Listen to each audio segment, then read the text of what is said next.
theoretical meaning of this, magsosolve ngayon tayo ng problems. Okay?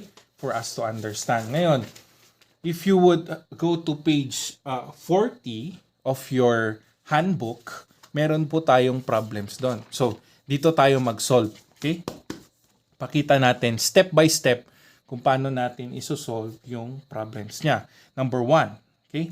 So, page 40, example number 1.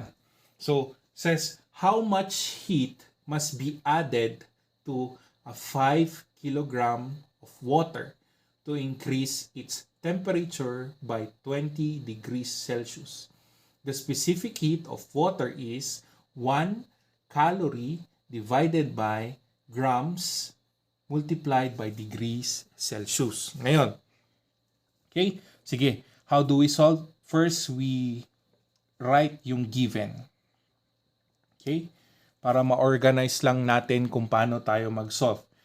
Una, lahat muna in given. So, ang unang given is we have your mass in 5 kilograms. Okay?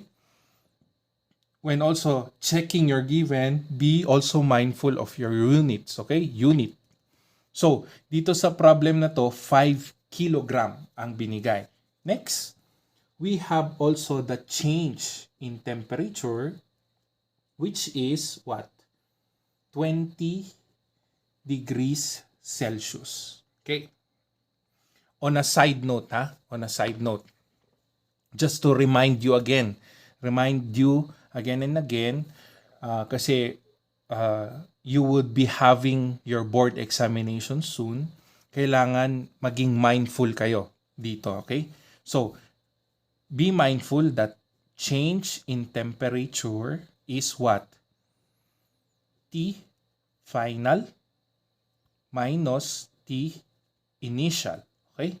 T final minus T initial. Now, in other books or in other by other instructors, they are not using the letters F and I. Ang ginagamit nila pag T final, they use numbers 1. And then also in the others, they use 0 in initial, 0 and 1.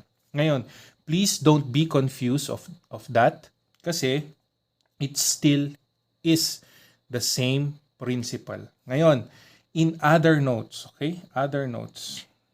Notes. This is not in the same problem but just a notes. Ngayon, ganito. When you are given T final, for example, binigay sa isang problem, T final is in 100 degrees Celsius. Okay? 100 degrees Celsius.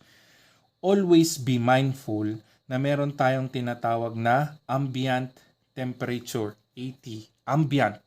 Pag sinabing ambient, yung natural temperature that we are having.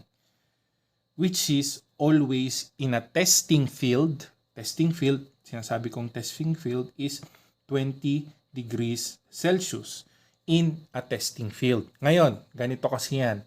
So, minsan kasi, kunwari, nasa Baguio City tayo, di ba? Ang ambient temperature ng Baguio City is less than 20 degrees. Sometimes it's 18, 15 dahil malamig ang panahon. But, what I am saying is a constant na lagi nyong ginagamit sa board exam, ambient temperature or a tested temperature kung saan laging tinetesting ang material is always at 20 degrees Celsius. Okay?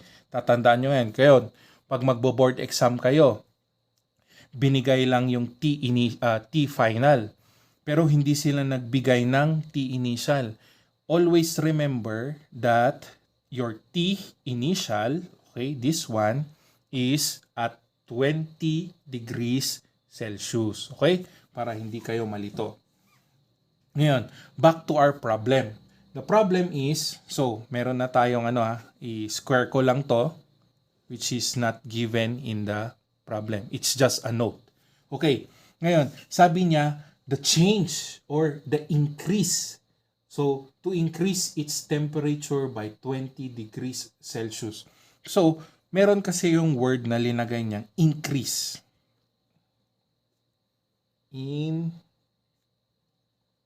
increase.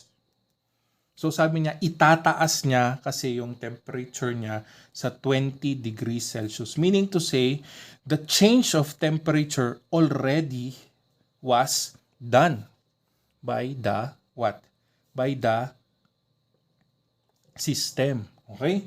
Ngayon, so increased in temperature. Ano pa ang binigay niya? Now we have the what? Specific heat or specific heat capacity. Now, the material here is water. Okay? Ngayon, take note. Okay? Take note. The specific heat capacity is not always water. It depends on the material you are going to use or we are going to test.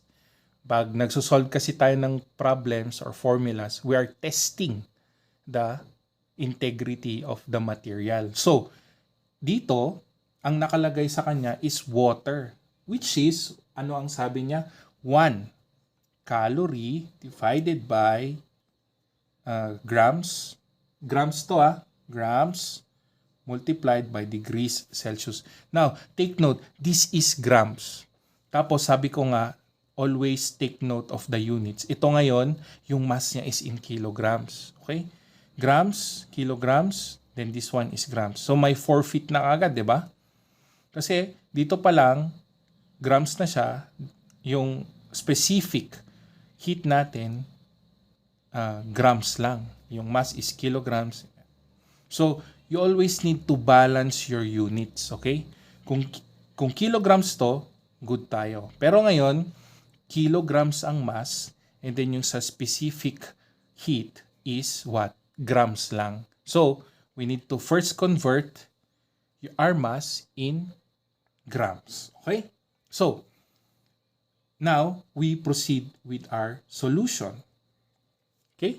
With our solution, we remember that, yung sinabi ko, cute my cat. Okay? Cute my cat. So, ibig sabihin, we are looking for the heat. Okay?